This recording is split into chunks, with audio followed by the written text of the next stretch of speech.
Hello അസ്സലാമു അലൈക്കും. ഇന്നത്തെ വീഡിയോയിൽ നമ്മൾ പറയുന്നത് നമ്മളെ നിത്യജീവിതത്തിൽ നാം ഒരുപാട് നല്ല കർമ്മങ്ങൾ ചെയ്യുന്നവരാണ്, അതുപോലെ തന്നെ തെറ്റ് ചെയ്യുന്നവരാണ്.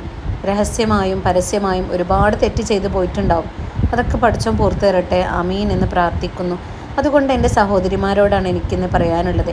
പുരുഷന്മാർ സ്ത്രീകളെക്കാൾ ഈ കാര്യത്തിൽ വളരെയധികം പിന്നോക്കത്തിലാണ് എന്ന് പറഞ്ഞാൽ സ്ത്രീകളാണ് ഇങ്ങനെയുള്ള കാര്യങ്ങളിൽ കൂടുതൽ തെറ്റ് ചെയ്യുന്നവരെന്ന് നമുക്കെല്ലാവർക്കും അറിയാം. അതുകൊണ്ട് തന്നെ പുരുഷന്മാരിലില്ല എന്നല്ല പറയുന്നത്, പക്ഷേ സ്ത്രീകൾ ഒരുപാട് സഹോദരിമാർ, ഉമ്മമാർ, അനിയത്തിമാർ നമ്മളൊക്കെ ചെയ്യുന്ന തെറ്റുകൾ, അതായത് ഒരാളെക്കുറിച്ച് മറ്റൊരാളോട് കുറ്റം പറയുക, അല്ലെങ്കിൽ വിശ്വാസവഞ്ചന കാണിക്കുക, ഇങ്ങനെയുള്ള കാര്യങ്ങളൊക്കെ പഠിച്ചാൽ പൊറുക്കാത്തൊരു കാര്യമാണ്. പ്രത്യേകിച്ചും ഇവർക്ക് നരകം ഉറപ്പായിട്ടുള്ള ഒരു കാര്യം കൂടെയാണ്. അപ്പോൾ നമ്മൾ എന്ത് ചെയ്യുക, നമ്മൾ മറ്റുള്ള ഒരാളുടെ കാര്യങ്ങളിൽ ഏർപ്പെടാതെ നമ്മൾ അവരോട് ഈബത്ത് നമീമത്ത് പറയുന്ന കാര്യത്തിൽ നിന്ന് നാം പിന്തിരിയുക. നമ്മളുടെ നാവിനെ നാം എപ്പോഴും സൂക്ഷിക്കുക. അതാണ് നമ്മുടെ നിത്യജീവിതത്തിൽ നാം ചെയ്യേണ്ട ഏറ്റവും വലിയൊരു കാര്യം. നമ്മൾ ഖുർആൻ ഓതുന്നുണ്ട്, നിസ്കരിക്കുന്നുണ്ട്, എല്ലാ സൽക്കർമ്മങ്ങൾ ചെയ്യുന്നുണ്ട്, തഹജ്ജുദ് നിസ്കരിക്കുന്നുണ്ട്, ഹജ്ജിന് പോകുന്നു, ഉംറക്ക് പോകുന്നു. ഇതൊന്നും ചെയ്തിട്ട് യാതൊരു കാര്യവുമില്ല. കാരണം എന്തുകൊണ്ടാണ്?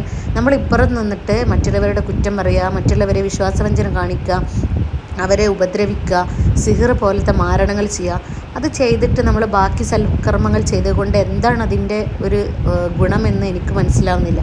പ്രത്യേകിച്ചും സഹോദരിമാരായ സ്ത്രീകളോടാണ് എനിക്ക് പറയാനുള്ളത്.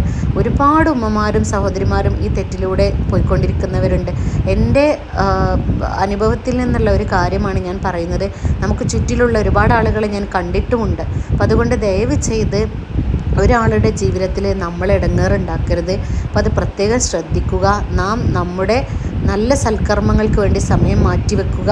നമ്മളുടെ നാവിനെ നാം സൂക്ഷിച്ചുപയോഗിക്കുക എന്ന് പ്രത്യേകം ഓർമ്മപ്പെടുത്തണം ഈ വീഡിയോയിൽ. കാരണം ഞാൻ ചുറ്റിലുമുള്ള ഒരുപാട് അനുഭവങ്ങളിൽ നിന്നാണ് ഈ വീഡിയോ ചെയ്യുന്നത്. ഒരാളെയും ദ്രോഹിക്കാതെ മറ്റുള്ളവരുടെ കണ്ണുനീരിന് ഒരിക്കലും നാം ഇടയാവാതിരിക്കുക എന്ന് പ്രത്യേകം എൻ്റെ സഹോദരിമാരോട് ഞാൻ ഓർമ്മപ്പെടുത്തുകയാണ്.